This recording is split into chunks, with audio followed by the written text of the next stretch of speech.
하나님 말씀을 경청하도록 하겠습니다. 주시는 하나님 말씀은 열왕기상 2장 1절로 4절 말씀입니다.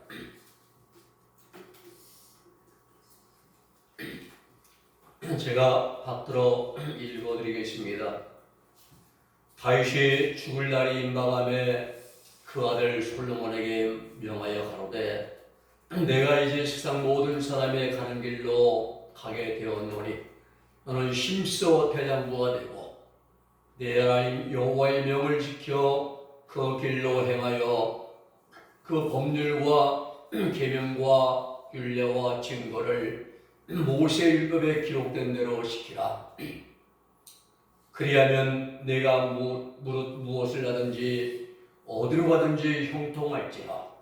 여호와께서 내 일에 대하여 말씀하시기를 만일 내 자손이 그 길을 삼가 마음을 다하고 성품을 다하여 신실히 내 앞에 행하면 이스라엘 왕이 오를 사람이 내게서 끊어지지 아니하리라 하신 말씀을 확실히 이루게 하시리라. 아멘.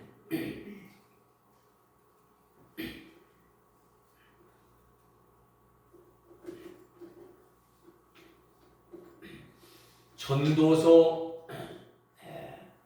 3장에 보면은 세상 모든 일들이 다 시작이 있고 끝이 있다라고 말씀하십니다.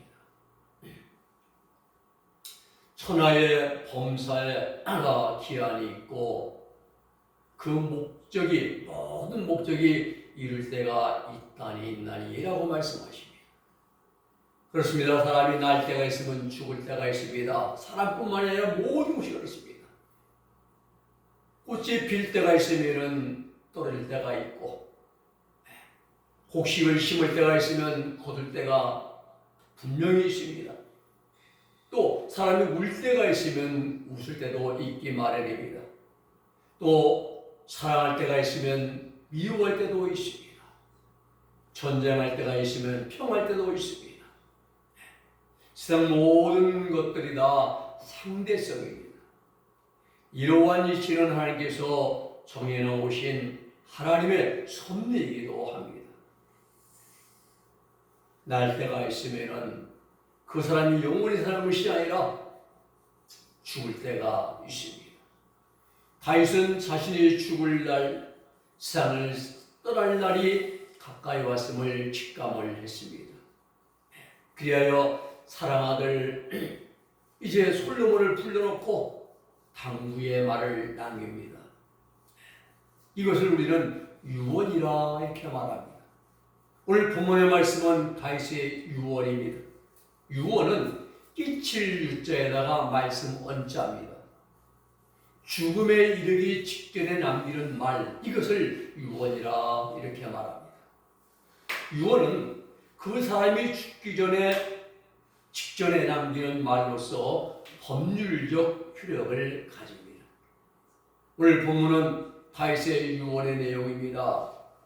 보통 사람들은 자신이 세상을 떠난 다음에 재산 분할 또는 집안에 남겨진 대수의 일을 이제 처리돼서 유언을 남깁니다. 오늘 다윗도 자신의 죽음이 임박한 것을 깨닫고 아들 솔로몬을 불러서 유언을 합니다.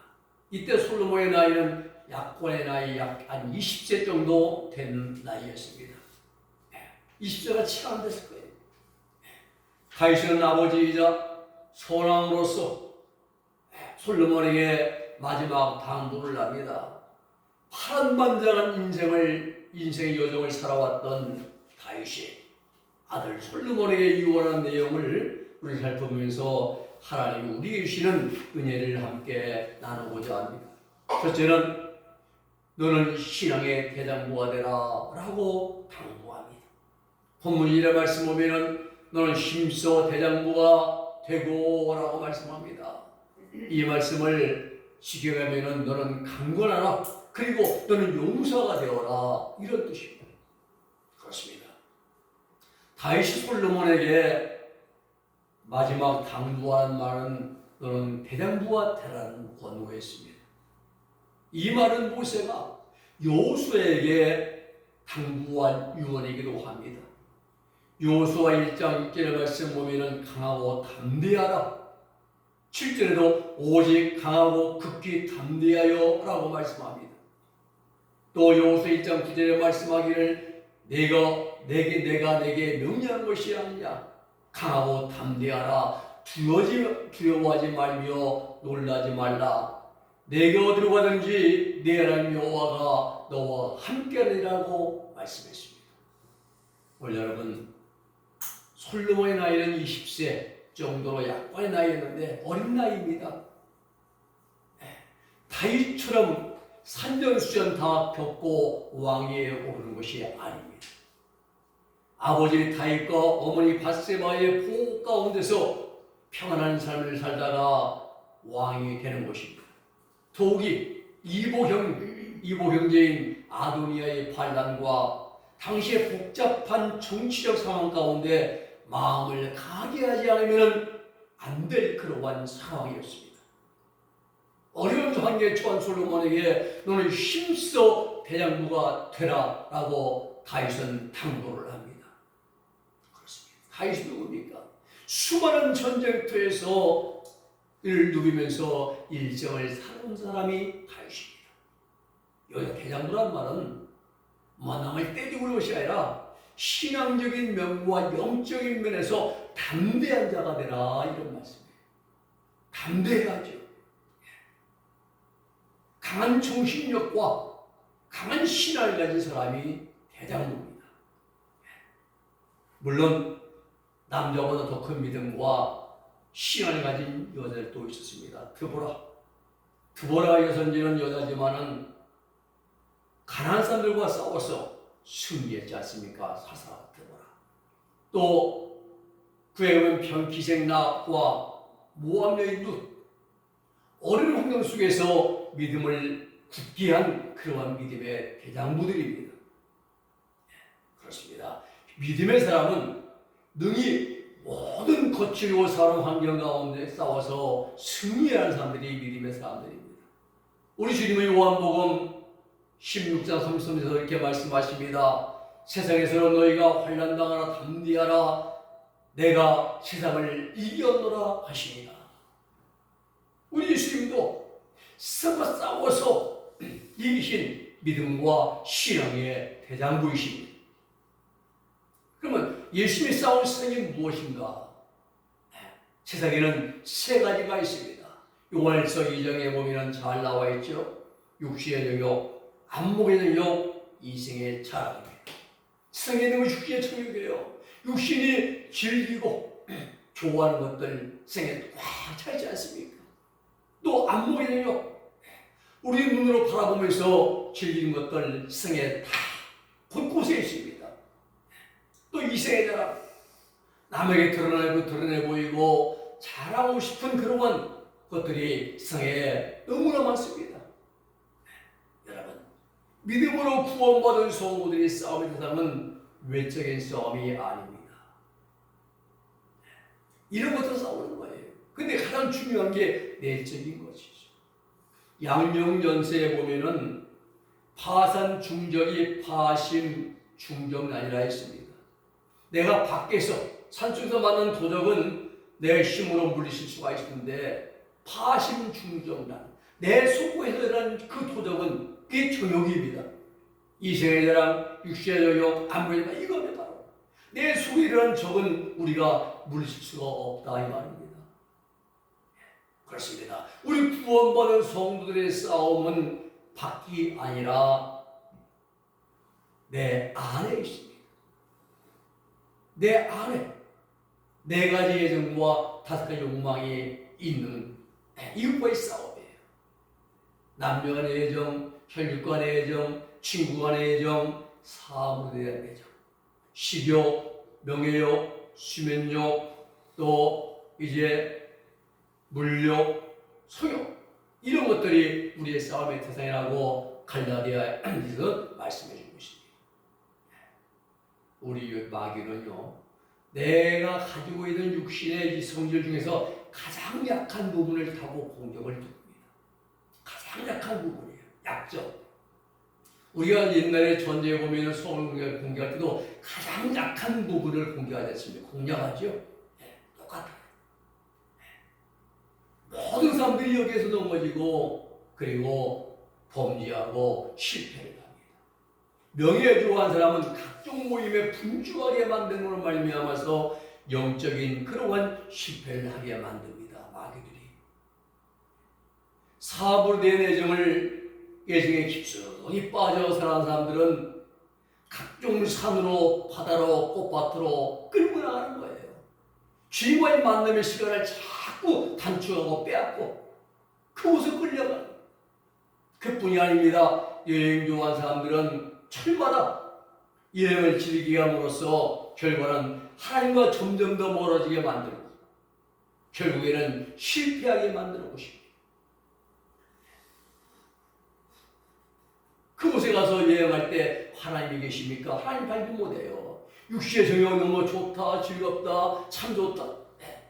하나님과 관계없는 일에 마음을 뺏기고 시간을 뺏기고 돈을 낭비하고 투자하고 말입니다. 마귀가 자꾸 다니는 겁니다. 왜? 하나님 앞에 엎드려 기도할 시간, 말씀할 시간, 하나님 앞에 순종할 시간, 그런 시간을 빼앗아간다 이 말입니다. 그렇습니다. 우리가 삶을 살아가는 세상은 영적으로 볼 때 우리가 싸워서 이겨야 할 싸움의 대상이지 결코 친구하거나 가까이 할 대상의 아님을 우리는 발견해야 됩니다. 싸워서 이기기 위해서는 우리가 신앙의 대장부가 되어야 됩니다. 하나님만 바라보는 믿음의 용사가 되어야 됩니다. 이사야 40장 30절 31절에 보면 여호와를 앙망하는 자가 되어야 됩니다. 이 앙망은 우러를 앙자에다가 팔알망. 그래 하나님을 우러러본다 이런 뜻입니다. 늘 하나님만 주목해야지. 하나님만 바라봐야지. 우리 운동자의 초점은 십자가의 고정은 지켜야 되는 것입니다. 구원한 성도들은 하나님만 우러러보고 하나님만 바라보는 자들이 되어야 됩니다. 이것이 우리의 믿음이 되고 우리의 신앙이 되고 우리 삶이 될 수 있기를 주님의 이름으로 부탁을 드립니다. 두 번째는 다윗의 유언은 하나님 말씀대로 행하는 자들하고 당부합니다. 여러분, 우리 신앙생활 가운데 가장 중요한 것이 무엇이라고 생각하십니까?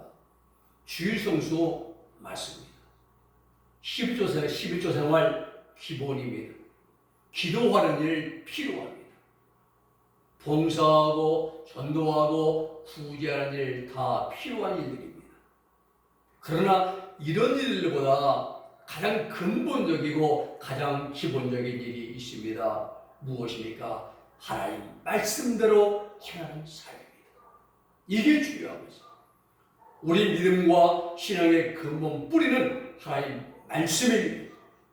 하나님 말씀은 큰 나무로 비유하면 뿌리에 해당이 됩니다.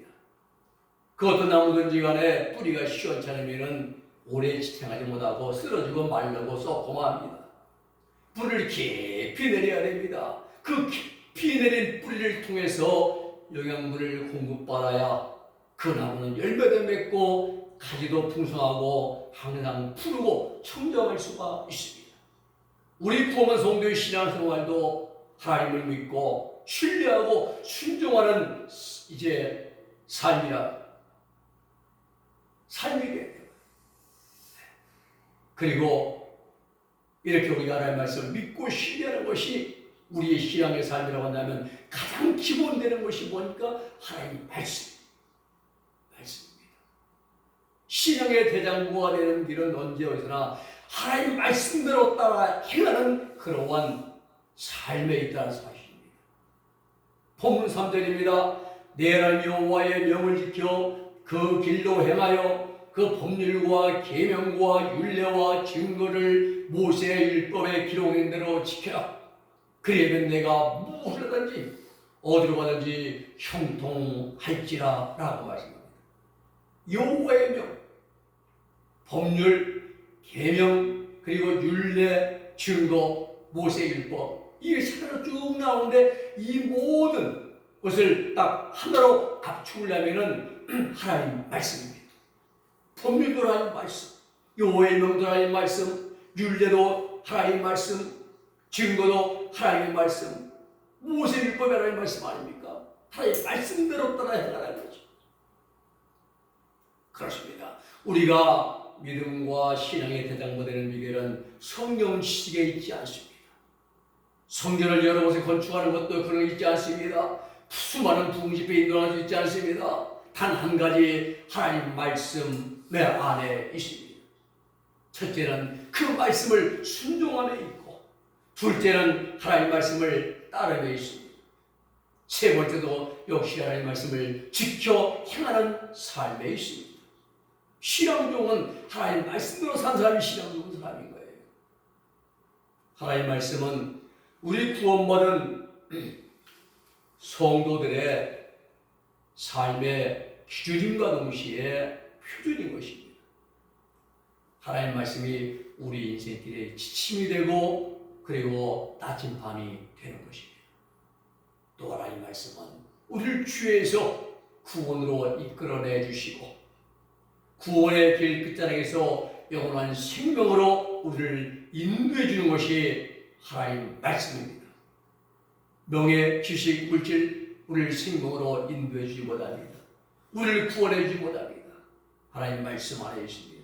오늘 여러분, 하나님은 말씀을 통하여 우리에게 친히 말씀하여 주십니다. 또 말씀을 통하여 지혜와 용기와 담대함도 도와여 주십니다. 가나안 땅 정복을 앞둔 여호수아에게 강하고 담대하라 라고 격려해 주시고 용기를 주시고 힘을 북돋아 주셨습니다. 무엇으로? 말씀으로. 우리는 하나님 말씀을 머리맡에 두고 늘 묵상하고 가까이 해야 합니다. 제가 아침에 나가면 꼭 말씀을 다 잘 보거든요. 그리고 나서 이제 기도하고 말씀 보고 일어나면 참 마음이 좋아요. 우리는 하나님 하루의 일과를 시작하기 전에 하나님의 음성을 듣기를 우리는 힘써야 됩니다. 무엇보다도 우리 믿음의 대장부, 신앙의 부유한 자, 신앙의 대장부가 되어야 됩니다. 하나님의 음성 듣기를 위해서 말씀을 부지런히 읽고 그리고 그 가운데 기록된 대로 실천하기를 힘써야 됩니다. 3절 말씀 보면 여호와의 명을 지켜 그 길로 행하여라 지키라고 말씀합니다. 지킨다는 것은요, 이것은 파수하다, 경계하다, 유지하다, 보호하다 뜻이에요. 즉 무슨 뜻입니까? 즉 말씀의 파수꾼이 되라는 거예요. 파수꾼이 되라는 것입니다. 솔로몬이 다윗의 뒤를 이어 왕이 되었습니다. 왕도 파수꾼처럼 자신의 직무를 잘 감당해야 됩니다. 왕이라고 자기 마음대로 행해서는 안 됩니다. 하나님 말씀대로 나라를 통치하고 하나님 말씀대로 나라를 다스려야 됩니다. 신앙의 대장, 믿음의 사람은 언제 어디서나 하나님 말씀대로 행하는 사람인 줄로 믿으시기를 바랍니다. 세 번째는 형통해 드리라 라고 이제 말해줍니다. 하나님은 신앙의 사람, 믿음의 사람, 하나님 말씀을 따라 사는 사람들에게 복을 주십니다. 형통케 해 주십니다. 3절의 말씀 그리하면 내가 무엇을 하든지 어디로 가든지 형통하리라 라고 말씀합니다. 형통할지라 이 말씀은 모든 일이 뜻과 같이 잘 되다라는 뜻입니다. 형통할지라. 이 타스킬 이것은 신중하게 분별 있게 행동하다라는 뜻. 성공적으로 좋은 결과가 있도록 행동하다는 뜻입니다. 칼빈이 말했어요. 즉 말씀을 따라 행하면은 모든 일이 하나님 뜻대로 잘 된다라는 뜻입니다. 그렇습니다. 다윗은 자신의 아들 솔로몬에게 내가 하나님의 말씀을 따라 행하면은 내가 왕으로 나라를 다스리는 모든 일들이 형통하게 되고 그리고 순정하게 잘 이루어질 것이다 라는 유언을 합니다. 여러분, 우리 인생들에 향하신 하나님의 뜻은 항상 언제나 선입니다. 우리가 하는 뜻대로 행하기만 한다면 모든 일들이 선하게 잘 되고 다 이루어집니다. 솔로몬이 왕이 되었습니다. 1000번제를 드렸습니다. 그리고 하나님 뜻대로 이제 나라를 통치할 때 하나님은 약속대로 솔로몬에게 큰 부귀와 영광, 복을 주었습니다. 그러나 솔로몬이 말년에 부인들이 시집 올 때 갖고 온 이방 나라의 우상들을 섬기는 일로 이를 묵인해주고 정욕대로 산지에 향할 때 나라에 큰 재앙이 어려움이 닥쳤습니다. 솔로몬의 통치 말기에 대규모 건축 사업을 벌였습니다. 군사력을 증강하기 위해서 과중한 세금을 부과했습니다. 나라가 어려워지고 경제가 도탄에 빠졌습니다. 불에 넘치는 사치와 고기와 사치와로 인하여 솔로몬은 백성들을 실망시켰습니다. 솔로몬의 범죄로 말미암아 나라가 남유다와 북이스라엘로 갈라지고 양분되었습니다. BC 930년이죠. 솔로몬이 죽고 나서 하나님은 솔로몬의 아비 다윗을 생각하사 솔로몬의 아들 르호보암 때의 일을 행하였습니다. 무엇입니까? 솔로몬이 말년에 하나님 말씀대로 살아가지 않으므로 하나님이 약속하신 형통함과 복이 다 떠나고 나라라 사십니다. 그렇습니다. 하나님 말씀대로 살아가야 됩니다. 그럼 하나님께서 우리에게 복을 주십니다. 말씀을 염려합니다. 다윗은 자신성을 떠날 때가 되었음을 깨닫고 아들 솔로몬에게 3가지를 유언으로 남깁니다. 첫째, 너는 신앙의 대장부가 되라. 둘째, 언제 여기서나 하나님의 말씀을 따라 행하는 자가 되라. 세 번째는 그러면 너는 형통의 복을 받게 될 것이다. 약속합니다. 또 하나님 말씀 우리 신앙의 대장부가 되고 믿음의 대장부가 되어지고 그리고 어떠한 게 있든지 간에 어디서든지 하나님 말씀을 따라 행하는 자가 되어서 하나님 약속하신 영육간의 신령한 복을 받아 누릴 수 있는 우리 모두가 되기를 예수님의 이름으로 축복해 드립니다. 기도하겠습니다. 거룩하신 아버지 하나님 감사합니다. 오늘 본문의 말씀을 통해서 다윗이 세상을 떠날 때가 가까이 왔음을 알고 아들 솔로몬을 불러놓고 너는 그 신앙의 대장부가 되라. 그리고 언제에서나 말씀을 따라 주인하는 자가 되라. 그의 하나님이 내 생전에 그리고 내 후에도 복을 주시고 약속하신 그 말씀을 통해서 우리도 하나님 언제에서나 하나님 말씀을 따라 살아가는 신앙의 믿음의 대장부들이 되게 하여 주시옵소서. 그리고 하나님 어떠한 게 있든 하나님 말씀대로 살아가는 말씀에 순종한 자들이 되게 하여 주시옵소서. 그래 하나님 영육간의 복을 받고 하늘의 신령을 받고 영원한 생명을 받은 복을 받을 수 있는 우리 은혜의 모든 성도들 될 수 있도록 하나님 복과 은총을 내리워 주시옵소서. 예수님의 이름으로 기도 올리옵나이다. 아멘.